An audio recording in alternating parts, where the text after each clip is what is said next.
watching the political segment on The Weekend Show. On May 29 in 2023, Nigeria turned a new leaf with President Bola Ahmed Tinubu becoming the president of Nigeria. Official Democracy Day is now June 12th. But with 2 years in office and with the amendment of the INEC guidelines, we find out that primaries are now much earlier, which also means that all of this year has now been overtaken by campaigns.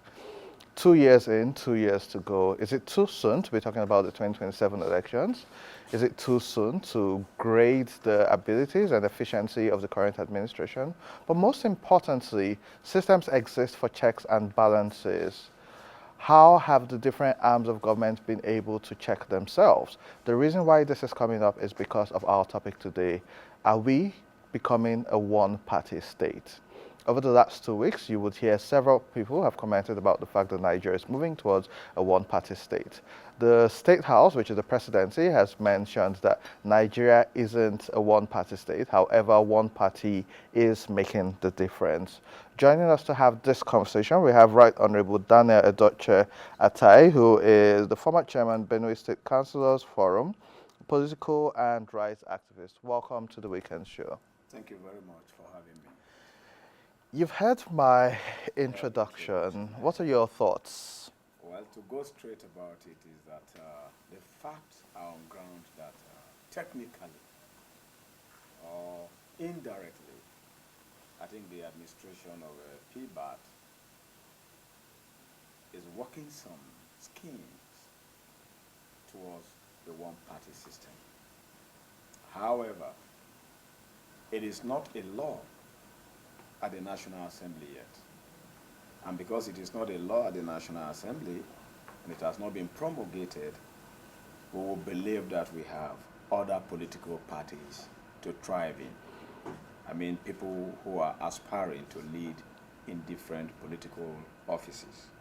Nevertheless, one thing comes to mind if you look at what is happening in the major opposition parties, like the PDP, the Labour Party, the SDP, and so on. You will see that they are kind of inundated with a lot of conundrums about supporting the APC.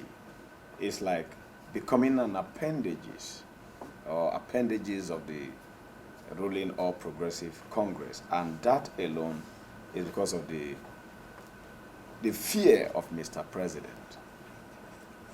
When I use the word fear, I mean that probably they are trying to give him a consent for second term. So if you look at the drama, you'll discover that any viable opposition that would want to take down Mr. President, remember how he rose to this position, and you bear witness with me that a lot of people never supported him. Institutions never supported him. Even his own party members never supported him. And so it should become a dear fear in the minds of the electorate that a man who moved from nowhere to become the president of the nation, it will be very, very difficult to unseat him from his second term agenda, because he is now the commander-in-chief. And so we do not have viable opposition. The PDP should have been a viable opposition. The factor of Wike and his 5 governors or 4 governors, and the power that he wielded in the FCT as a minister, and of course you know what he's doing already. A lot of people believe that the PDP should have been the viable opposition, and if not, the Labour Party. But of course, you are seeing a lot of drama both in the PDP and in the Labour Party.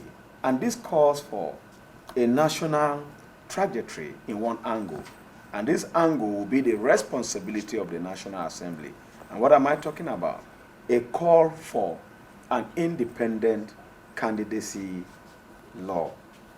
That is a panacea for all this type of party shenanigans, shenaniganism that is going on.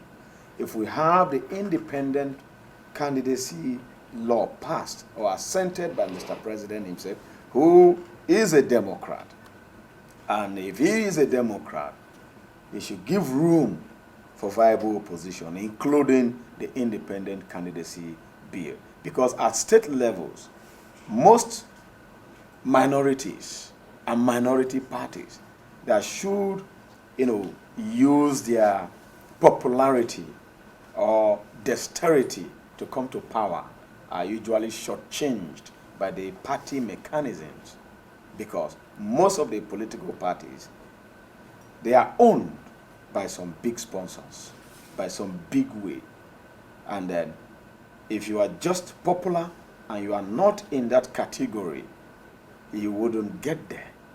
And because of this usurping of people's and electorate right, we call for the independent candidacy bill. It's a way out of this one-party system and what is going on in the country now. So, when we talk about, and you mentioned the word, there are some schemes, and like when we talk about the current party system, the PDP and the Labour Party haven't really proven to be viable opposition because they've not been able to deal with their internal wranglings. We've also seen the Labour Party in and out of courts. We've also seen some aggrieved politicians now talking about a coalition. Primaries are going to be next year, regardless. And as it seems, some Nigerians would say the election is already going to go to President Bola Ahmed Tinubu. But this is a failure of the other political parties. Unless there's some super new party which the timing doesn't seem right. Is it the president's doing, or is it the failure of the other parties to get their acts together in due time?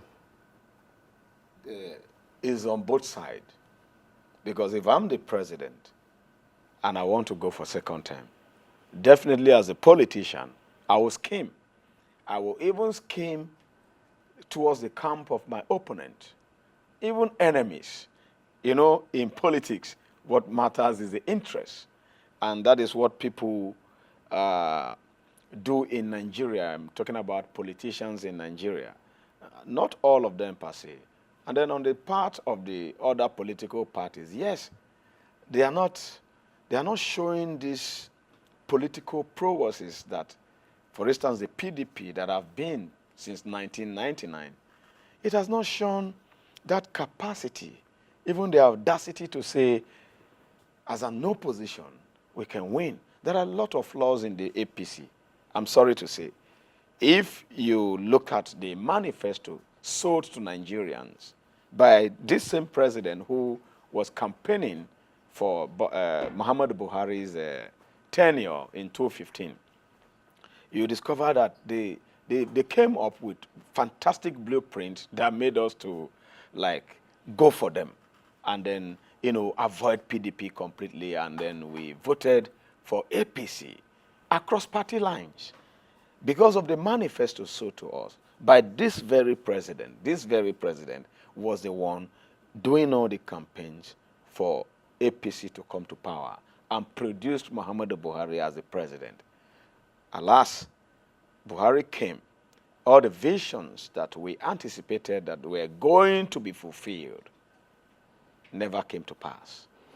And the economic emancipation up to today, to be candid to you, even Mr. President knows that the economy is seriously affecting the common electorate and the common citizens of this country. The people who are having it good in this particular administration, and to be fair to the people, to the citizenry, are the higher elite, the political juggernaut, the political enigma. They are the ones that are having it very well in terms of economical viability and livelihoods in Nigeria today. So that blueprint that was sold to us and not kept by the APC as a party ought to be yardstick for which we vote them out. But alas, where are the oppositions to unseat Mr. President, to unseat the APC, when there are crises in PDP, there are crises in Labour Party, and you just have 2 years. So it's a scheme from either Mr. President allegedly, or is a doing by the APC, by the PDP and Labour Party in terms of compromising their dexterity for Which is power. why this is important. And before I let you leave, the independent candidacy, they throw that up every 1, 2 years before election and they never get passed into law.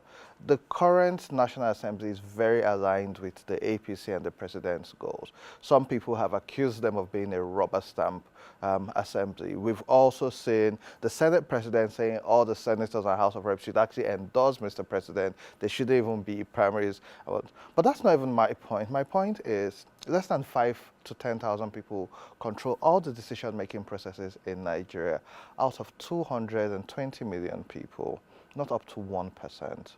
So what is the role of the electorate, the average Nigerian, like myself, like Emmanuel, like Monday, like Aisha, the people I see in this studio, their lives being impacted. No. What now happens to them and what role do they have to play in this? That is why I said in my last appearance here, I said, we have a fault in our foundation. And the foundation of our nation is the Constitution. The Constitution gave birth to the institutions of democracy. And when you talk about institutions of democracy, political party is one. The electoral umpire, the INEC, is another. Though the judiciary might be arm of government, and the National Assembly too might be arm of government, but they are part of the institutions of democracy. How is democracy faring in the first world countries, like the US, the UK, and wherever you have democracy, even in Ghana? You see, when your electoral umpire, namely in this case, the INEC, is not independent per se. I'm not talking about in the name, because there are things there are mechanisms that should drive it. These mechanisms are like apparatuses that should drive the electoral umpire. One of it is electronic voting system, digital capturing. You can't register people digitally and ask them to terminate manually. That is wrong. Any nation, we are more than 300 million. Nobody should deceive you that we are 250 million in population. The last census was in 2006. And if census, population per every 10 years is like, let's say, 1 million or 10 million, you know what we are now as a population. So the electoral umpire that is officiating the electorate, that is officiating the voting right of the citizens, should be digital transmission, not manual collation. But do you have trust in the current Independent National Electoral Commission? No. Nobody. As I'm talking to you, even from the last election, you see, over 120 million registered voters. How many people produced your president? How many of the percentage produced your National Assembly legislators, even state legislators? And here you are talking about the Senate president is even giving an opinion of let there be no primary election. And in a democracy where there is no healthy competition, you can breed people who wouldn't lead you to nowhere. So it is proper that we follow the electoral laws. And the electoral laws have loopholes. So the loopholes does not favor the electorate. It favors only the aspirant and the candidate. And in a situation, even when election is over, people ordinarily shouldn't go to court. The court has no business with election in a country where democracy is working. People vote you and then you go to court after electoral umpire have announced me, is to me unconstitutional, because that is supposed to be the function of that electoral umpire. And everything is supposed to be done in such a way that there is no question to be asked about whether you lose or you win. We are seeing it in America, where we borrowed the democracy from. So our institution should go digital. If CBN and all this, the banks, the commercial banks are digital, and then we have digital data analysis, what we ordinarily need to do is to harmonize this data and to make it one.